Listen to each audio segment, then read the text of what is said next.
नमस्कार, news room live में आपका स्वागत। मैं राहुल ओझा आपके साथ। बक्सर के अहियापुर में कल गोलीकांड का मामला सामने आया था और इससे गोलीकांड में 3 लोगों की मौत हो गई थी। अब दूसरा वीडियो भी सामने आया है जो वीडियो आपको हैरान कर देगा, दंग कर देगा। कल भी एक वीडियो सामने आया था जहां ताबड़तोड़ फायरिंग की जा रही थी। ये दूसरा वीडियो इस घटनाक्रम से जुड़ी हुई सामने आ चुकी है और इस दूसरे वीडियो में देखिए लोग किस तरीके से हाथों में लाठी डंडे लेकर के चला रहे हैं। फायरिंग की आवाज भी आपको सुनाई दे रही होगी और जिसे जो मिला है उसी से वो प्रहार करते हुए दिखाई दे रहे हैं। कई गाड़ियां भी आपको दिखाई दे रही होंगी और ये लग्जरी गाड़ियां हैं जिस पर भी प्रहार किया जा रहा है। तो ये नई तस्वीर इस घटनाक्रम से जुड़ी हुई सामने आई है। इस मामले में 22 लोग पर एफआईआर अब तक दर्ज की जा चुकी है। हालांकि न्यूज 18 इस वीडियो की पुष्टि नहीं करता है।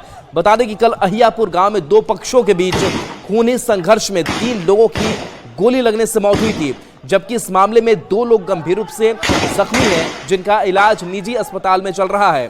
पूरे मामले में 22 लोगों पर एफआईआर दर्ज की गई है। सभी की गिरफ्तारी के लिए स्पेशल टीम बनाई गई है और घटना के बाद से ही अपराधियों की गिरफ्तारी को लेकर छापेमारी जारी है। लेकिन बक्सर के अहियापुर गोलीकांड से जुड़ा हुआ या दूसरा कह सकते हैं कि दूसरा वीडियो, ये दूसरी तस्वीर सामने आई है और इस तस्वीर को देखिए और अंदाजा लगाइए कि किस तरीके से ताबड़तोड़ फिल्मी स्टाइल में जो एक पक्ष है वो गोलीबारी करता हुआ दिखाई दे रहा है। न्यूज 18 इस वीडियो की पुष्टि नहीं करता है, लेकिन देखिए किस तरीके से लोग एक दूसरे पर ये हमला करते हुए दिखाई दे रहे हैं। 3 की मौत इस घटनाक्रम में अब तक हो चुकी है। कई गंभीर रूप से घायल हैं जो अभी इलाजरत है। पुलिस भी लगातार इस मामले को लेकर के कार्रवाई करने में जुटी हुई है और अब तक 22 लोगों पर एफआईआर दर्ज की जा चुकी है और सभी की गिरफ्तारी के लिए स्पेशल टीम भी बनाई गई है। जो स्पेशल टीम अब कार्रवाई में लगी हुई है और घटना के बाद से ही अपराधियों की गिरफ्तारी को लेकर के छापेमारी जारी है। तो सोशल मीडिया पर एक और तस्वीर, एक और वीडियो जो है वो वायरल दिखाई दे रहा है। देखिए यहाँ नीचे गिरा हुआ दिखाई दे रहा है और उस शख्स पर गोली जो है वो चलाई जा रही है। तो देखिए एक गमछे वाला भी शख्स आपको व्हाइट कुर्ता में दिखाई दे रहा होगा जो पहुंचता है और ताबड़तोड़ दूसरे पक्ष पर गोली चलाना ये लोग शुरू कर देते हैं और लाठी डंडों से प्रहार होता है, गोलियां चलाई जाती है और ये एक कह सकते हैं कि फायरिंग और हिंसक झड़प की तस्वीर जो है वो सामने आई है।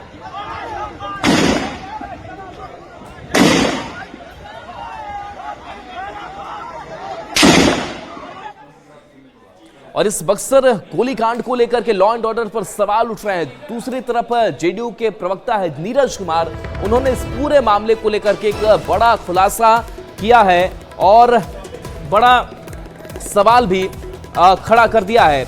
जेडीयू के मुख्य प्रवक्ता नीरज कुमार ने आरजेडी पर गंभीर आरोप लगा दिए हैं और कहा है कि ये गोलीकांड आरजेडी द्वारा प्रायोजित है। नीरज कुमार ने एक तस्वीर साझा कर दिखाया है कि मुख्य आरोपी की तस्वीर तेजस्वी यादव और सांसद सुधाकर सिंह के साथ है। इसका जवाब उन्होंने तेजस्वी यादव से मांगा है। बक्सर में सरेआम गोली चलती है और 3 लोगों की मौत हो जाती है और नीतीश सरकार पे एक बड़ा सवाल खड़ा हो जाता है लॉ एंड ऑर्डर को लेकर। हमारे साथ जेडीयू के मुख्य प्रवक्ता नीरज कुमार। नीरज जी, बक्सर में जो कुछ हुआ क्या कहेंगे? विपक्ष प्रायोजित यह हिंसा है, मैं सीधा आरोप लगा रहा हूं। बुलेटिन जारी करिए। तेजस्वी यादव जी, इसके लिए कौन सा स्क्रिप्ट पढ़िएगा? बक्सर के राजपुर में जो हुई घटना है उस पर बकार निकलेगा कि नहीं? आपका मौन व्रत धारण किए हुए हैं।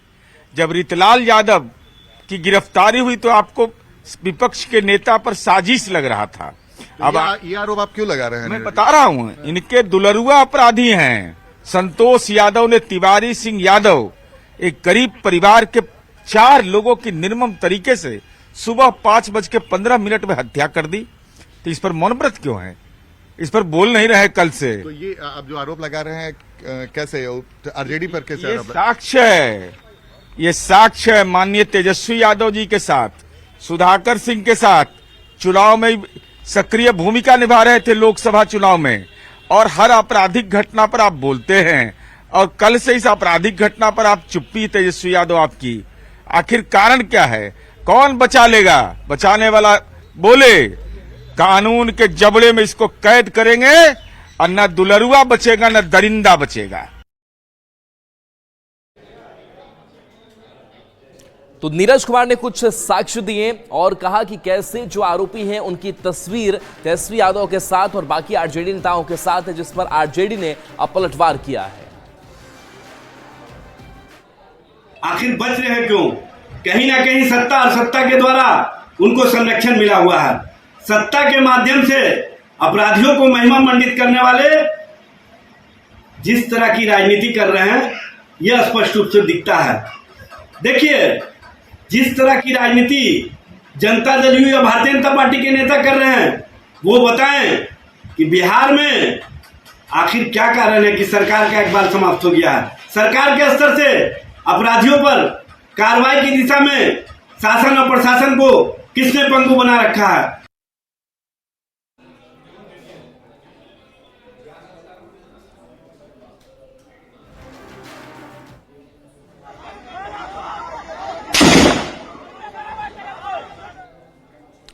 और देखिए, भारत अब दुनिया की चौथी बड़ी अर्थव्यवस्था बन गया है और इसकी जो जानकारी है वो भी अब सामने आ चुकी है। वाकई भारत के लिए बड़े ही गर्व की बात है कि हम लगातार अपने आप को विकास की ओर लेकर के जा रहे हैं।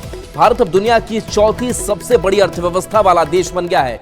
नीति आयोग के सीईओ ने इस बात की जानकारी दी। उन्होंने बताया कि भारत $4 ट्रिलियन की अर्थव्यवस्था वाला देश बन गया है। जापान को पछाड़कर भारत दुनिया की चौथी बड़ी इकोनॉमी बना है। इंटरनेशनल मॉनेटरी फंड यानी IMF के आंकड़ों का हवाला देते हुए सुब्रमण्यम ने कहा कि आज भारत की अर्थव्यवस्था जापान से बड़ी है। नीति आयोग के सीईओ ने कहा कि सिर्फ अमेरिका, चीन और जर्मनी ही भारत से बड़े हैं और अगर हम अपनी योजना और सोच पर कायम रहते हैं तो 2.5-3 साल में हम तीसरी सबसे बड़ी अर्थव्यवस्था होंगे। माननीय प्रधानमंत्री श्री नरेंद्र मोदी जी के नेतृत्व में भारतीय अर्थव्यवस्था तेज रफ्तार से आगे बढ़ रही है।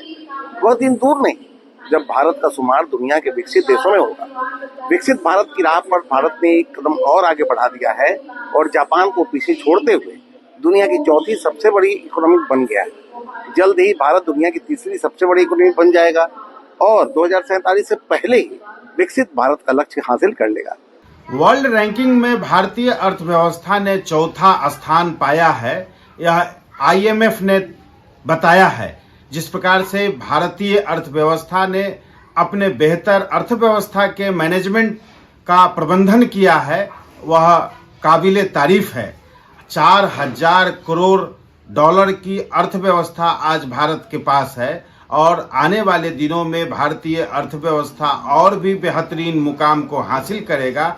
जिस प्रकार से भारत सरकार आर्थिक मामले में आज तीव्र गति से विकास कर रहा है, वह दिन दूर नहीं जब हम दुनिया में अपनी अर्थव्यवस्था का डंका बजाएंगे।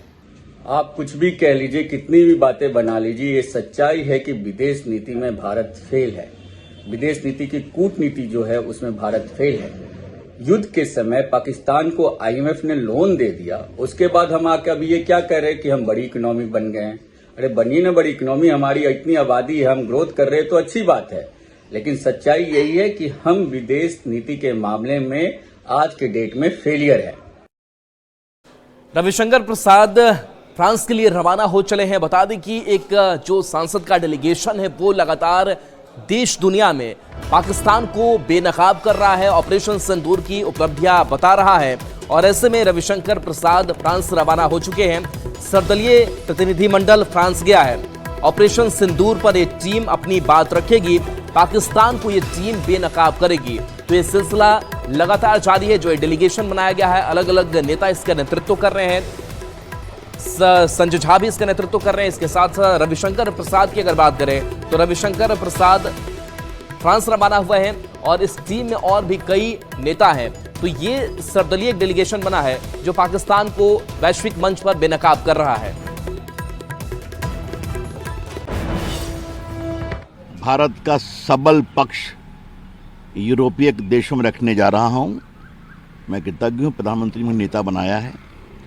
हम लोग मिलकर दो ही बात प्रभावी रूप से कहेंगे, हम शांति और सद्भाव में विश्वास करते हैं, लेकिन भारतीयों के ऊपर अगर सरहद पार से आतंकवादी हमला होगा तो ऑपरेशन सिंदूर होगा।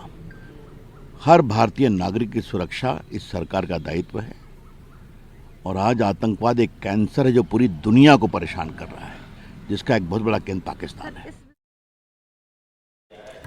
हिमाचल प्रदेश जो अलग अलग आपदाओं से, प्राकृतिक आपदाओं से जूझता रहता है और एक बार फिर से ऐसी ही घटना सामने आई है जहां बादल फटा, मूसलाधार बारिश हुई और इस पानी के तेज बहाव में कई जो गाड़ियां हैं वो बह गई। वहां से कह सकते हैं कि हैरान करने वाली तस्वीर निकल करके सामने आई है। ये तस्वीर देखिए किस तरीके से एक खिलौने की तरह ये गाड़ियां बहती हुई दिखाई दे रही हैं। बता दें कि हिमाचल प्रदेश के रामपुर के पास जामत खाना में बादल फटने से कई वाहन बह गए। शाम 6 बजे के करीब रामपुर के साथ लगते जामत खाना क्षेत्र में अचानक बादल फटने से भारी तबाही मची। स्थानीय लोगों के अनुसार आपदा के चलते भारी मात्रा में मलबा आया, जिससे कई वाहन बह गए। लगभग 10 गाड़ियों के बहने की आशंका है। शाम करीब 6 बजे मूसलाधार बारिश के साथ अचानक पानी और मलबे का सैलाब आया, जिसने देखते ही देखते सड़क किनारे खड़ी कई गाड़ियों को अपने साथ बहा लिया। बाढ़ और मलबे की वजह से यातायात पूरी तरह से बंद कर दिया गया।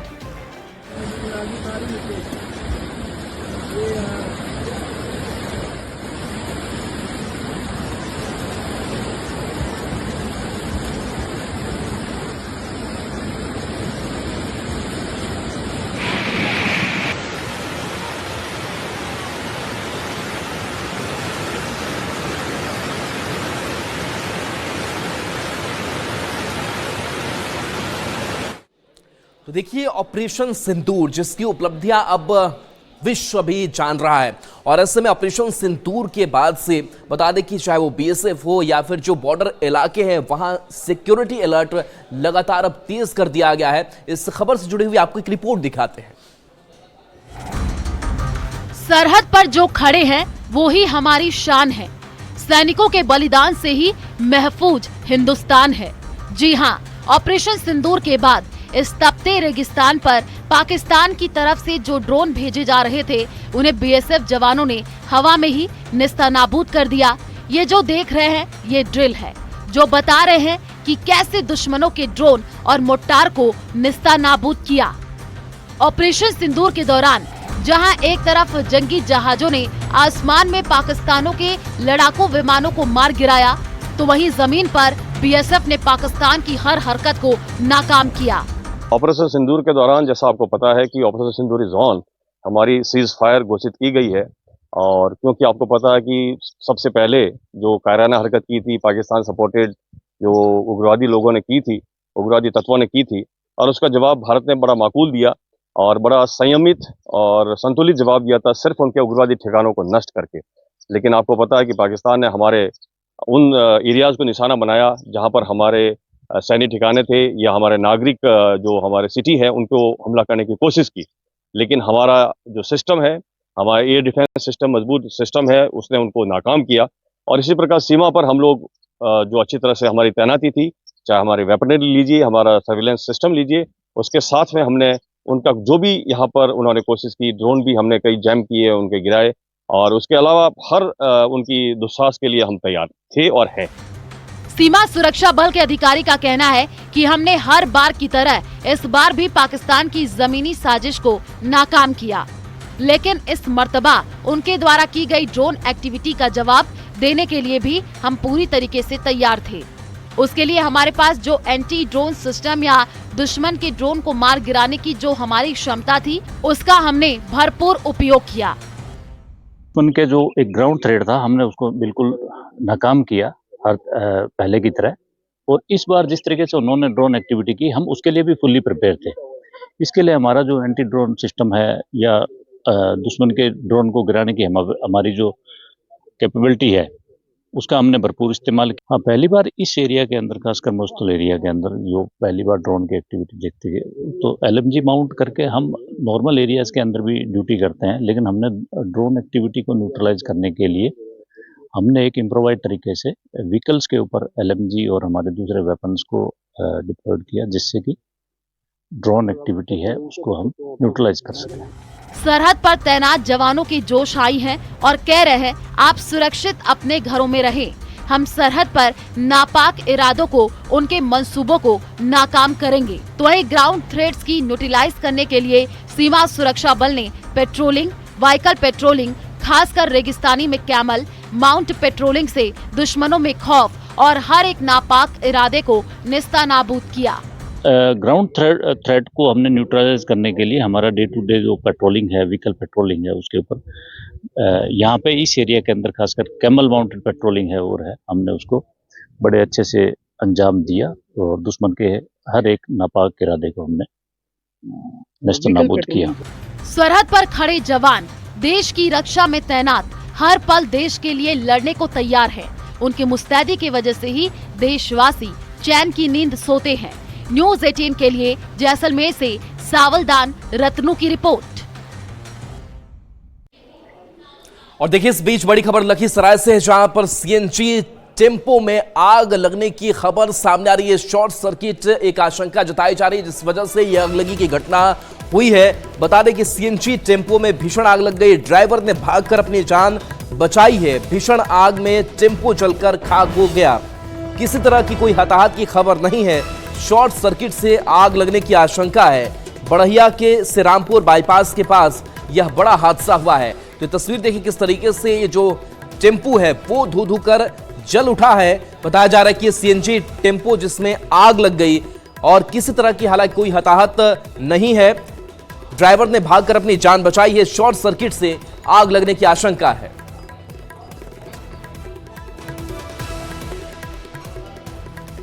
तो ये तस्वीर देखिए किस तरीके से ये जो टेम्पो है वो धू धू कर चल रहा है। रामपुर बाईपास की तस्वीर है। हालांकि किसी के हताहत होने की कोई खबर नहीं है।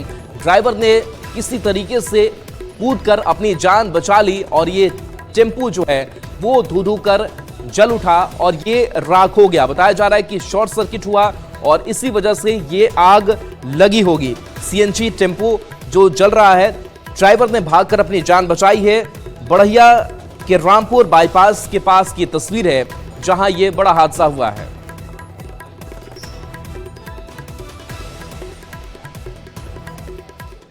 पटना का जयप्रकाश नारायण एयरपोर्ट और अब भी आधुनिक होते जा रहा है। बता दें कि अब कई जो इसका एक्सटेंशन है, कई और जो नई बिल्डिंग है वो भी बनाई गई है और आधुनिक अब जो व्यवस्थाएं हैं वो यहां पर आपको दिखाई देंगी। बता दें कि आधुनिक टर्मिनल भवन और मल्टी लेवल पार्किंग बनकर तैयार हो चुका है और इसका उद्घाटन 29 मई को प्रधानमंत्री नरेंद्र मोदी के हाथों होगा। इस नई सुविधा के शुरू होते ही यात्रियों को अंतर्राष्ट्रीय मानकों के अनुरूप सुविधाएं मिलेंगी, जिससे सफर और भी आरामदायक और सुविधाजनक हो जाएगा। खबर पर ज्यादा जानकारी दे रहे हैं संवाददाता धर्मेंद्र कुमार। पटना एयरपोर्ट का न्यू टर्मिनल बिल्डिंग लगभग पूरी तरह से तैयार है। प्रधानमंत्री नरेंद्र मोदी 29 मई को इसका उद्घाटन करेंगे। 1400 करोड़ के अनुमानित लागत से इस नए टर्मिनल बिल्डिंग का उद्घाटन किया गया है। इस बिल्डिंग में 750 वाहनों की स्पेशल पार्किंग बनाई गई है, जिसका भी उद्घाटन प्रधानमंत्री नरेंद्र मोदी 29 मई को करेंगे। यही नहीं, इस नए टर्मिनल बिल्डिंग में कई अत्याधुनिक सुविधाओं का दिया गया है, जिससे कि यात्री जब पटना एयरपोर्ट पहुंचेंगे तो सीधे एलिवेटर के माध्यम से वो ऊपर जाएंगे और फिर वो हवाई यात्रा के लिए तैयार होंगे। इसके साथ साथ कई इसमें प्रवेश द्वार बनाए गए हैं, जो कि पूरी तरह से सुविधाओं से सुसज्जित होगा। वाहनों की पार्किंग के साथ साथ जो तमाम सुविधाएं हैं, नया एटीसी बनाया गया है। इसके अलावा सुरक्षा के लिए भी विशेष व्यवस्था किया गया है। यूं कहे कि पटना एयरपोर्ट का न्यू बिल्डिंग जो टर्मिनल बिल्डिंग है वो पूरी तरह से तैयार है। 29 मई को प्रधानमंत्री आएंगे और वो इसका उद्घाटन करेंगे और उसके बाद जो पटना एयरपोर्ट से जो यात्रा करेंगे यात्री, उनको एक नया अनुभव होगा, उनके लिए सब कुछ नया होगा और पूरी तरह से अत्याधुनिक जो सुविधाएं हैं, जो कि वर्ल्ड लेवल की सुविधाएं होती है, वो तमाम सुविधाएं Patna airport new terminal building में दी गई है। न्यूज़ 18 क्लब पटना से धर्मेंद्र कुमार। और देखिए गोपालगंज का मॉडल सदर अस्पताल का जो नया भवन है वो लगभग बनकर तैयार हो चुका है। करोड़ों की लागत इसमें आई है। 37 करोड़ की लागत से इस भवन का निर्माण जो है वो किया गया है और इस भवन का जो उद्घाटन है स्वास्थ्य मंत्री मंगल पांडे 15 जून को करेंगे। स्वास्थ्य विभाग ने इमरजेंसी, ओपीडी और लेबर वार्ड को नए भवन में शिफ्ट करने की तैयारी शुरू कर दी है। नए भवन में मरीजों को बेहतर इलाज और सुविधाएं मिलेंगी। सदर अस्पताल के नए भवन से ज्यादा जानकारी दे रहे हैं संवाददाता गोविंद कुमार।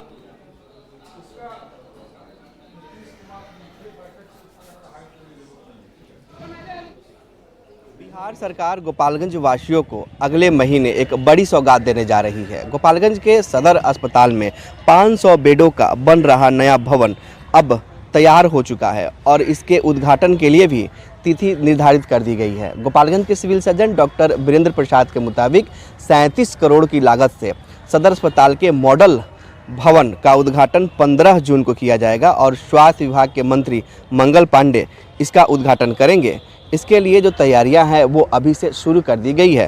गोपालगंज के सिविल सर्जन के मुताबिक सदर अस्पताल के इस नए भवन में कई सारी अत्याधुनिक सुविधाएं मिलेंगी। मरीजों को जो गोरखपुर और पटना ऑपरेशन के लिए रेफर किया जा रहा था, अब उनका इलाज इस अस्पताल के नए भवन में संभव हो पाएगा।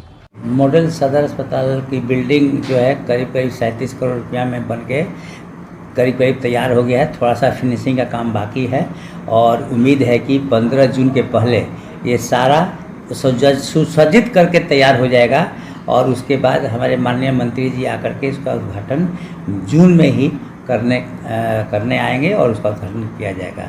तो ऐसे में अब 15 जून का इंतजार है जब गोपालगंज वासियों को सदर अस्पताल के नए भवन की सौगात मिलेगी। गोविंद कुमार, न्यूज़ 18। और देखिए, देश भर में कोविड के मामले बढ़ रहे हैं और ऐसे में जो स्वास्थ्य विभाग है वो अलर्ट मोड पर है, लेकिन इसके बावजूद नवादा की तस्वीर आपको दिखाने जा रहे हैं जहां पर कोई व्यवस्था नजर नहीं आती। जो ऑक्सीजन प्लांट लगाए गए थे वो भी बंद पड़े हैं, यानी कि अगर कोई कोविड का मरीज आता है तो उसके लिए मुकम्मल व्यवस्था यहां पर नहीं है। ज्यादा जानकारी दे रहे हैं संवाददाता अनिल विशाल।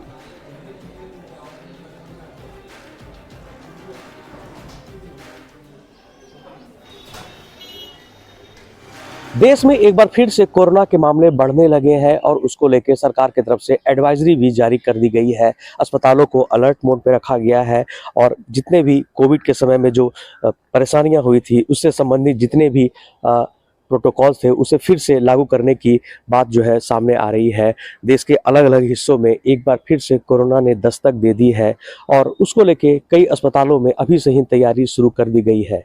कोरोना काल में सबसे ज़्यादा जो परेशानी हुई थी वो थी ऑक्सीजन को लेके और उसी को देखते हुए देश के सभी अस्पतालों में पीएम केयर फंड की तरफ से ऑक्सीजन प्लांट का निर्माण किया गया था और उसमें नवादा का सदर अस्पताल भी शामिल था। कई अस्पतालों में बेड को भी सुरक्षित कर लिया गया है, मगर नवादा में ऐसी कोई भी तैयारी देखने को नहीं मिल रही है।